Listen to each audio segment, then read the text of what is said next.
Hey guys, I'm Lucas and this time I'm alone in the video. I recently got into the hobby of painting miniatures, so I went into our local game shop and bought this little tub full of miniatures. Among them, one of my favorite is this little guy here, which is kind of a werehog or a wereboar or whatever, with a mohawk, which instantly reminds me of Bebop from Teenage Mutant Ninja Turtles, especially the classic series from the 90s when I was a kid. So why not turn this guy into a little medieval fantasy version of Bebop? So let's start painting with those colors in mind. Before I start painting, there's something from the original design for Bebop that I find that is missing from this miniature, which are his shoulder pauldrons that are like turtle shells. So I'm gonna try to make my first custom piece for a miniature and sculpt those little pieces on Milliput. Let's see if I can do this. So to do the little turtle shell pauldron, did roll 2 little balls of Milliput and squish them right into the shoulder, trying to keep them roundish and about the same size, even if they're not exactly. Then I just patted it down with the side of the X-Acto knife to remove my fingerprints, or most of it at least. Then I let it dry from one day to the next, and then with the X-Acto knife again I carved the little pattern, like the shell pattern.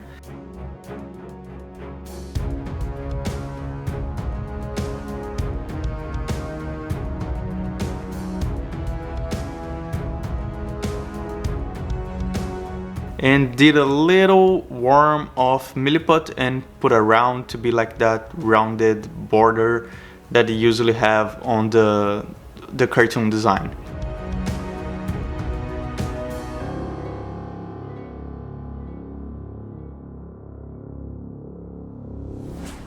So now, after we let the Milliput dry, I just did a quick sanding of it, really light, just to give off any major marks. Okay, so after the Milliput dried, I've attached the figure to this old jar that I'm gonna use as a support, and I'm gonna paint the whole thing over with a neutral gray as a base coat. Then I'm gonna give it a black wash and a white dry brush from the top to kind of simulate something that's called a zenithal highlight, which is a highlighting from a light source coming from the top. And even if that does not show up on the final paint job, it should help me visualize where the shadows and the highlights will fall. So it will help me painting later, and if I use a little bit of a more translucent paint, it will definitely show up and give my colors some value already, so it will make it a little bit easier for me. For the wash, I'm just gonna use some black ink. This is Indian ink, which is not exactly what you would normally use. Usually people would use acrylic inks, but this is what I have in hand, so I'm gonna try this. Okay, so shading done. Let's bring out the highlights with a dry brush of white. Usually this zenithal highlighting is done with either a airbrush or aerosol, but since I don't have any of those, it can be done with a dry brush. So let's see if I can bring out a little more detail of the model, and then we'll start painting, knowing where the highlights and the shadows will go. So checking some reference images, Bebop seems to have like 3 main colors. He's a light brown, then he has black pants, red vest, and of course his hair is purple. So let's start by painting his skin, his fur.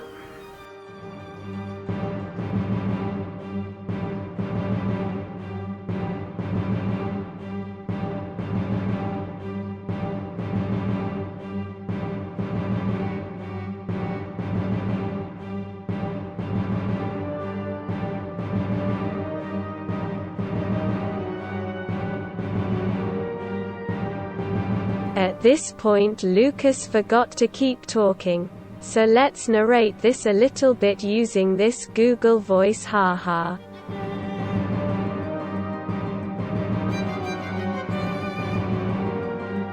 Time for a second shade.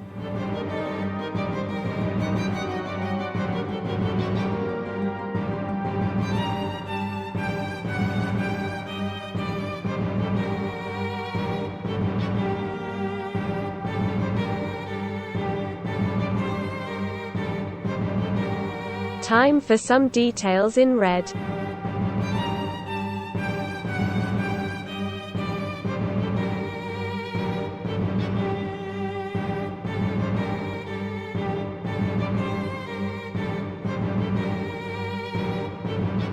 Let's paint the iconic and stylish hair.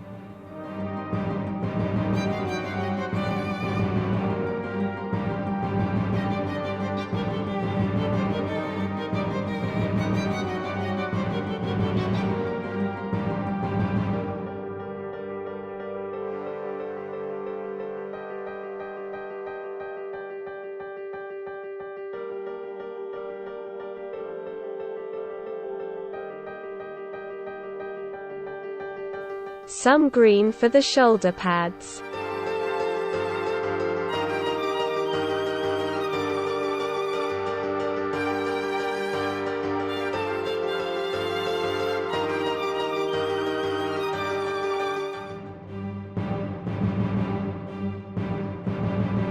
Getting into details now.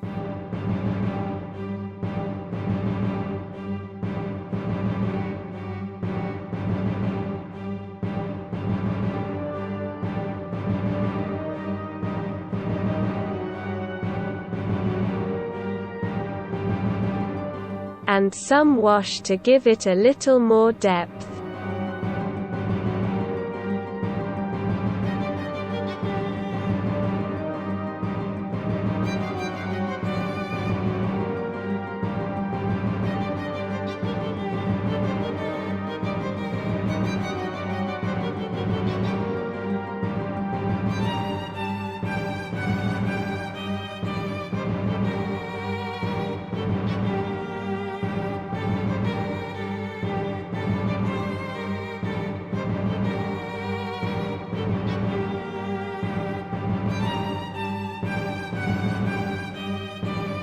So I forgot one little detail of base color that I wanted to do, which is on the handles of the weapons. And since it has 4 weapons, I decided to paint each one in the same colors that the turtles have their masks in. So I'm gonna use these 4 colors for the weapon handles, and then we're going to highlight a little bit with dry brushes and maybe a little bit of specific highlights. So it's finally done, and I've gathered Mahir to criticize my work. So you can take a look at it and you can tell me what you think. I thought I talked about what I was doing while I was doing it, but Ma says I didn't, so I'm gonna go over this again. And something I think worked really well was the pink for the hair. I think it's a nice contrast with the color of its skin. And the color of the skin and the ink I used for the shadows worked really well. I don't really recommend you using Indian ink, so you should probably buy acrylic ink to do this. And because the Indian ink, I don't think it's very permanent. I think it might rub off more easily. I think the acrylic may be easier. It works as a test, like if it's all you have, like it was here. It worked, especially with the color of its skin. I think it gave a really nice shade to the shadows, if that makes sense.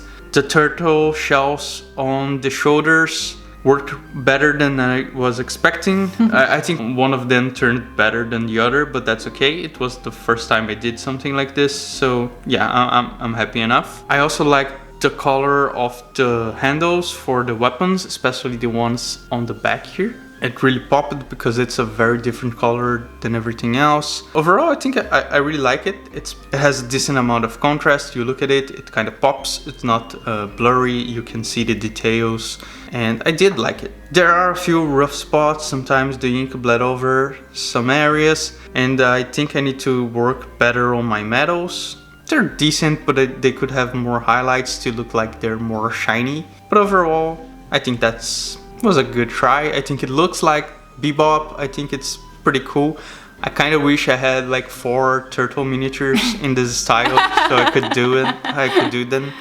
Maybe if someone knows about some turtle miniatures I can buy somewhere.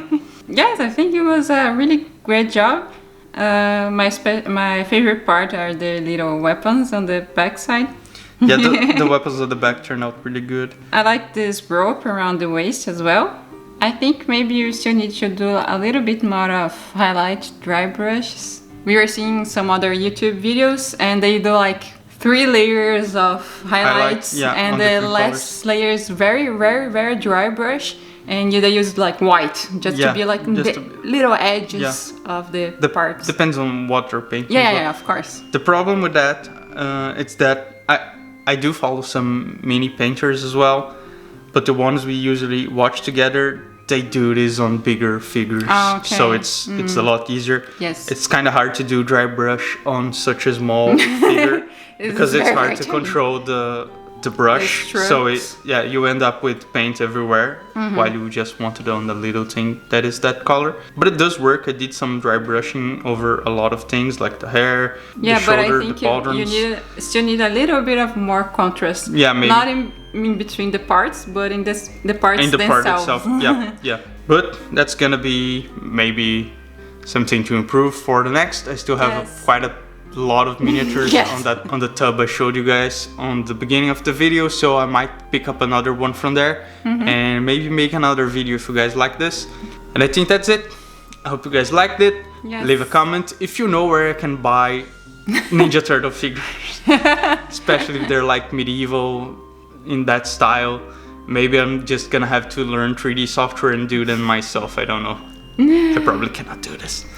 Okay, bye bye, thanks for watching. Leave a like, please. Subscribe to the channel, and we see you on the next one. And let's craft some trouble.